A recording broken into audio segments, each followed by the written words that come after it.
A dyma chi gystadleuaeth bwysig iawn yn y ffairia. Pencampwriaeth Trinwyr Ifanc a rhywun sydd yn gwybod yn iawn be mae'n gymryd i ennill y dosbarth yma yw Lliw Roberts o Sir Fôn. Braf i weld ti Lliw. Yndi, braf bod yma. Ti'n edrych yn gynnes iawn yn y sgarff na, mae rhaid i fi weid. Dwi yn gynnes iawn. Yn gynnes glid a'r fflwff ar y hwd a cwbl lot. O'n i'n gweud, hon yn un bwysig iawn. Edrych i'r dyfodol i ni fan hyn. Ie, fama mae gyd o'r pobl sy'n mynd i fod yn blynyddoedd yn triol yn dechrau fama. Mae'n un o'r llefydd gorau i ddechrau mewn ffordd. Jyst bod nhw'n cymryd bach o amser i oro disgwyl. Oherwydd, da chi'n gorfod bod yn 14 i cael dangos yma. So unwaith da chi'n cael, mae werth ddod a hon di'r un da chi eisiau ennill. Pryd enillus di hon de? Pa flwyddyn oedd i ti'n cofio? Dwi'n meddwl 2017, y blwyddyn cyntaf ni'n cael triol elli i top. A wedyn dwi wedi cael Cil Wobr ddwywaith wedyn a dwi wedi reteirio. To fedd, le ti wedi benni ar y top, ar y brig, a reteirio ar y top. Ond i ni yn gweld nawr y Trinwyr Ifanc sydd o'n blaenau ni, y rhai ifanca allan o'r 11 sydd yn ymgeisio eleni. Gret gweld gymaint o bobl yn fodlon cystadlu ar y gystadleuaeth ac yn dangos poblogrwydd y gamp o hyd, achos mae yn gamp i ddangos anifel fel hyn mewn cylch. Ond maint yma. Am bod yr gwartheg, mae pob yn meddwl ar gwartheg maen nhw'n sbio ar, ond dim y gwartheg maen nhw'n sbio ar y pobl. Chwilio am beth felly fydd y beirniad Andrew Phillips o Sir Benfro, am be fydd eisiau gweld, neu be fydd eisiau gweld gan y pobl yma sydd yn arwain ar anifeiliaid? Dwi wedi bod yn dangos rhai o'r gwartheg sydd ddim yn edrych gorau, ond mae'r be da chi'n gwybod amdan y fuwch neu, da chi'n gwybod pryd mae'n cael ei enni, be mae'n cael ei tarw, bob dim amdan yr fuwch neu'r bustach da chi'n dangos, a sut da chi'n edrych os da chi efo tei a Chris a pethau yn dwt, dyna di'r pethau sy'n cyfri. Ac ni'n gweld Andrew nawr yn cael gair sydyn fyna. Pwy fath o gwestiynau felly nes di gyffwrdd ar rai ohonyn nhw fyna? Os na set o gwestiynau maen nhw'n gorfod i ofyn neu mae lan i'r beirniad yn gyfan gwbl? Yw un fwy o rhyw sgwrs amddenol neu yw yn fel rhyw gyfweliad?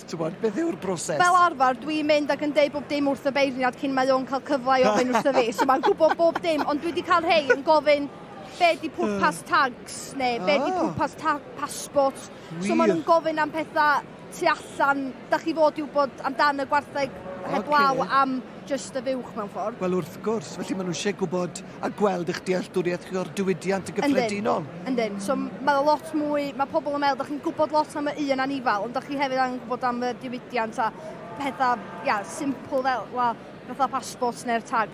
Wel, maen nhw'n bethau pwysig i'w bod wrth gwrs yn dyn nhw. Ni'n gweld rhif 118 fan hyn, Harry Stamp sydd gyda ni fan hyn, ac yn grwt ifanc ond yn edrych yn brofiadol iawn yn y maes, yn dweud, yn gwybod yn union beth mae'n neud ac yn sefyll nôl yn dangos yr anifel yn dda fyna nawr yn dweud. A mae pob fel arfer yn meddwl bod o'n haws weithiau cael anifel sy'n behafio, ond dydy o ddim, mae o wedi cael heffar sy'n bach fwy aflonydd, ond mae o'n gorfod gweithio i ddangos yr heffar at i gorau. So mae'r beirniad yn gallu gweld i sgiliau o sut mae o'n gallu delio o dan y bwysau mewn ffordd. Ac ni'n gweld wedyn draw yn co Mared Hughes. Rhif 116, Mared Alaw Hughes o Sir Fôn. Wyt ti'n abod Mared yn iawn yn dwi ti? Ynddo, ddim yn byw rhy bell ddi wrtho fi. Ni'n gweld i fyna nawr yn gornel y sgrin. Yndan. Yr heffer ddi neis gyda i ac Mared wedi cael llwyddiant yma llynedd wrth gwrs. Do, dwi'n siŵr na llynedd oedd o tro cyntaf hi'n cael triol hefyd, so mae yma wan, mae'r ail waith mewn ffordd. A mae Mared wedi dala'r byg fel ti pan mae'n dod i arddangos yn dwi, mae wrth i bodd. Yndi. A unwaith da chi'n cael, da chi'n eisiau stopio. Mae'n anodd gadael rwy'n arall wneud. O, llai gredu. Beth sy'n gwneud Mared felly mor dda yn yr hyn mae'n gwneud? Fel rhywun sydd yn tywys ar anifel. Mae'n bwysig, mae hi'n sbio ar y beirniad trwy'r amser. Da chi angen sbio ar y beirniad, mot os di o ddim yn sbio arna chi. Da chi angen cael cadw llygad ar y beirniad trwy'r amser a wneud yn siŵr bod eich anifel chi yn sefyll ac yn edrach i'r gorau maen nhw'n gallu. Cos dyna da chi'n trio wneud, ydy dangos sut da chi'n gallu dangos y gwartheg. Ac ni'n gweld Mared yn gwneud gwaith gwych o'r y teg. Yndi. Yn cadw'r llygad barcud ar y beirniad Andrew Phillips o Sir Benfro. Mae yna dipyn o ffordd i fynd yn y gystadleuaeth yma i'r Trinwyr Ifanc. Dyma'r rhai ifanca fel wedes i yn y dosbarth. Felly dowch nôl ato ni am fwy o gystadlu yn y man. Wel, dyma chi foment arbennig fan hyn ynghylch y gwartheg wrth i ni weld Mared Alaw Hughes o Sir Fôn yn cael ei thynnu fewn i'r safle cyntaf yng ngystadleuaeth y Trinwyr Ifanc a elliw tithefyd o Sir Fôn yn nabod i'n iawn am stori yr ail flwyddyn yn olynol. Yndi, mae'n cymryd dipyn i wneud o unwaith, ond mae'n cymryd dipyn i wneud o ddwywaith. So, na, mae'n gwneud job dda. Mae'r heffar gafodd ei chydig o drwbl yn dod â hi fewn, ond mae wedi dangos bod hi'n gallu handlo a wedi gallu dod â hi yna dim brys, mae wedi delio hefo y sefyllfa a mae dal yn dangos ei hun ag y heffar i'r gorau. A drychau, yn canolbwyntio ac yn edrych ar y beirniad. Dwi'n mynd tynnu llyged oddi ar y beirniad. Dyna di'r peth bwysig. Dwi'n gwneud gwaith gwych fan hyn nawr yn dweud, yn cosi bol y fuwch ac yn just yn siŵr bod bob un coes yn y gornel, mae'n gwneud gwaith arbennig yn dweud. Dwi'n wedi switch off am eiliad, dwi. Na, ac yn cadw llygad, da chi'n gallu anghofio weithiau, da chi'n sbio gymaint ar y beirniad, da chi'n gallu anghofio weithiau sbio ar y buwch, ond mae fatha rwan, mae'n newid symud i throed i a wneud yn siŵr bod y fuwch dal yn sefyll yn y lle gorau, mae'n dangos i hyn i'r gorau, a dyna pam mae newydd fynd a di cael y nod. A dyna ni y beirniad Andrew Phillips o Sir Benfro yn hapus i benderfyniad ac yn cytuno mae Mared sydd yn mynd ar garden goch yn y dosbarth yma i'r Trinwyr Ifanc.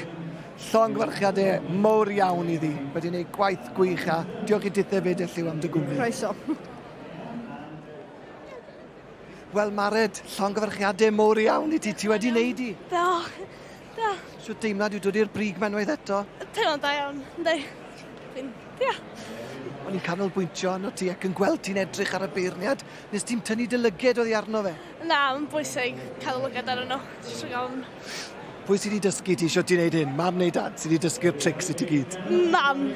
Mae mam yn athrawes da iawn wedyn ni. Ynddi, bob tro. Ti'n be, arbennig iawn. Llongyfarchiadau ti, Mared. Mor falch dros dy ti. Diolch. Diolch yn fawr iawn.